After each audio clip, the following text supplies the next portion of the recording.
Nah, Mirko Saric ini adalah pemain Argentina yang berdarah Kroasia atau berasal dari Kroasia yang memiliki kisah yang sangat tragis. Imigran itu datang ke Argentina pada kisaran antara tahun 1870 dan 1914. Dia sempat ditawar oleh Real Madrid dengan transfer 10 juta euro. Kalau menurut Martin Saric ini, bahwa pemain itu bergantung pada badan, sementara badannya itu dikontrol oleh pikiran.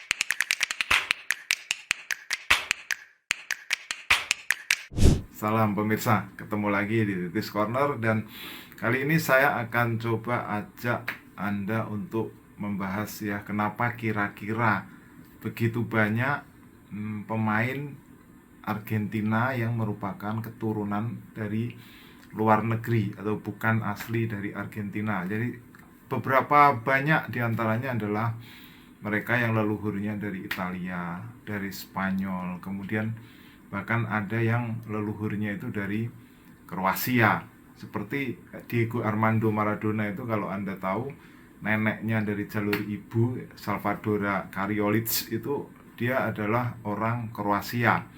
Jadi ada darah Kroasia di Maradona. Nah, kita juga lihat ada Dario Svitanic ya, pemain yang pernah membela Ajax, kalau Anda pernah ingat itu, di tahun 2000-an ya, dan di Nice terakhir, pernah di Nice juga ya, di tahun 2012 sampai 2014. Svitanic namanya seperti nama Kroasia ya, Svitanic, tetapi nama depannya Dario, seperti adalah nama dari Argentina. Jadi memang dia keturunan Kroasia ya, yang tinggal di Argentina atau lahir di Argentina, leluhurnya berasal dari Kroasia. Nah, kali ini kita akan bahas tentang Mirko Saric. Nah, Mirko Saric ini adalah pemain Argentina yang berdarah Kroasia atau berasal dari Kroasia yang memiliki kisah yang sangat tragis.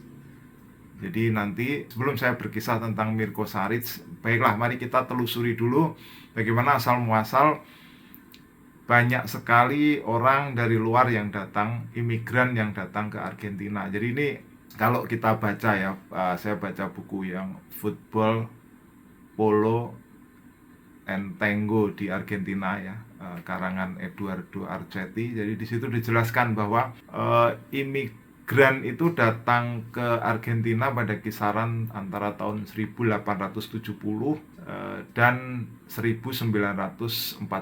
Jadi abad ke-11, abad ke-18 dan abad ke-19 ya. 1870 sampai 1914 itu ada sekitar 6 juta migran dari Eropa yang datang ke Argentina dengan berbagai macam penyebab ya, karena waktu itu Eropa belum stabil kondisinya, sosial politik ekonominya masih belum stabil. Jadi ada sekitar 6 juta orang yang berbondong-bondong ke Argentina. Jadi pada 1914 itu, tahun 1914 itu, sepertiga populasi Argentina itu adalah mereka yang lahir di luar negeri.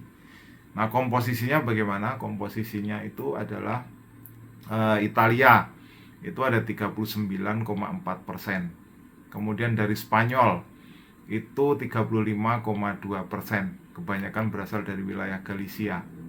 Nah, kemudian ada juga dari Rusia, itu ada sekitar 4,1%.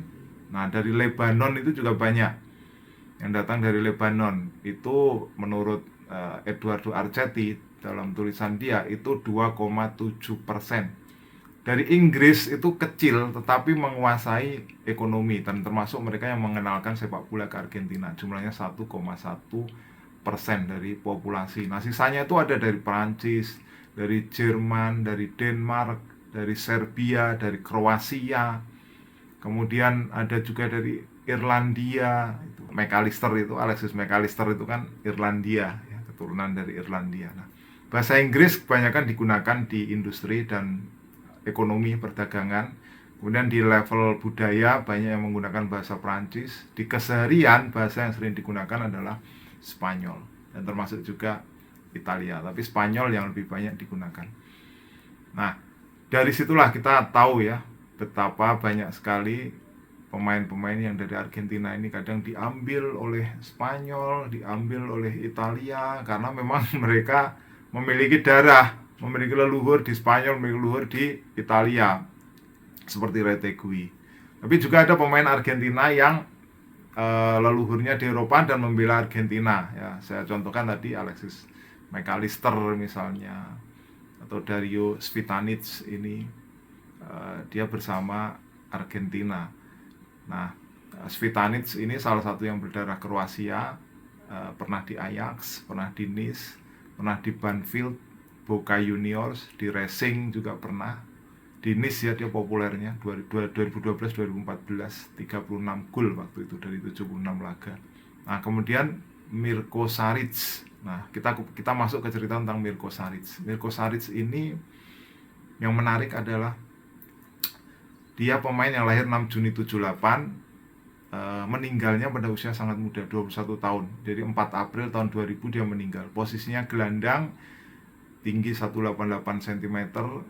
Terakhir membela San Lorenzo pada kurun 96 sampai 2000, 41 laga, 4 gol. San Lorenzo ya waktu itu. Jadi itu termasuk salah satu klub yang kita tahu ya di wilayah Buenos Aires ya. Kalau kita tahu ada klub-klub besar di situ ya, ada Boca Juniors, River Plate, Independiente, Racing, San Lorenzo. Banyak yang menyebut itu mereka termasuk salah satu Big Five di Liga Argentina. Nah, dia sempat ditawar oleh Real Madrid dengan transfer 10 juta euro pada tahun itu. Nilai pada tahun itu yang kalau diukur dengan inflasi sekarang mungkin bisa lebih besar lagi ya. Saya belum sempat hitung kira-kira 10 juta euro itu kalau sekarang berapa gitu. Tapi dia ditawar Real Madrid pada waktu itu karena bakat besarnya dan dianggap sebagai salah satu calon bintang Argentina. Tapi yang terjadi apa? Yang terjadi cukup tragis. Jadi dia tinggal bersama orang tuanya ketika itu. 3 saudaranya tidak ada di rumah. Dia meninggal karena menggantung dirinya di kamarnya pada usia yang sangat muda, 21 tahun. Nah, dia punya saudara, saudara kandung ya, saudara kandung Martin Saric namanya, juga pemain bola yang waktu kejadian itu dia sedang bermain di Paraguay. Nah, saudaranya ini Martin Saric ini yang menceritakan apa yang terjadi pada Mirko Saric sehingga berujung pada kematian yang tragis. Jadi ini ada hubungannya dengan pentingnya mental health ya, bagi pemain sepak bola. Zaman dulu mungkin tidak ada psikolog di klub ya. Penting. Kenapa penting? Karena kalau menurut Martin Saric ini bahwa pemain itu bergantung pada badan, sementara badannya itu dikontrol oleh pikiran. Jadi kalau pikirannya nggak jernih, pikirannya banyak beban, itu akan sangat berpengaruh pada penampilan pemain. Nah, mulai sekarang kita lihat klub-klub banyak yang memperhatikan tentang kesehatan mental ini ya. Mereka meng-hire psikolog profesional untuk mendampingi di setiap klub ya, psikolog olahraga. Nah, yang terjadi pada Mirko Saric ini menurut saudaranya Martin Saric memang cukup ada 3 problem besar ya waktu itu. Pertama, sebelum dia mau diambil oleh Real Madrid itu dia mengalami cedera yang sangat parah, cedera ligamen waktu itu ya. Anda tahu sendiri cedera ACL ini butuh waktu penyembuhan yang cukup panjang. Nah, dia kena ligamen. Itu satu faktor. Yang berikutnya, jadi dia pada waktu dia membela tim Argentina Junior ke Jepang, dia memiliki kekasih yang kekasihnya itu kemudian hamil. Nah, sementara ibunya menganggap bahwa dia berharap bahwa anak yang dikandung itu adalah anak dia. Tapi ibunya meminta untuk tes DNA terhadap anak itu. Ya, dia menurut cerita dari saudaranya ini Martin Saric ini, dia berharap bahwa hasil DNA akan mengesahkan bahwa itu anaknya. Ternyata hasil DNA adalah negatif, itu bukan anaknya. Itu yang menambah kekecewaan dia.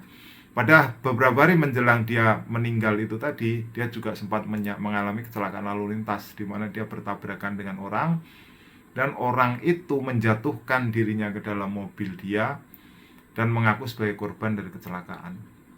Jadi dia berada dalam situasi yang tidak paham kenapa ada orang yang mau menyakiti orang lain.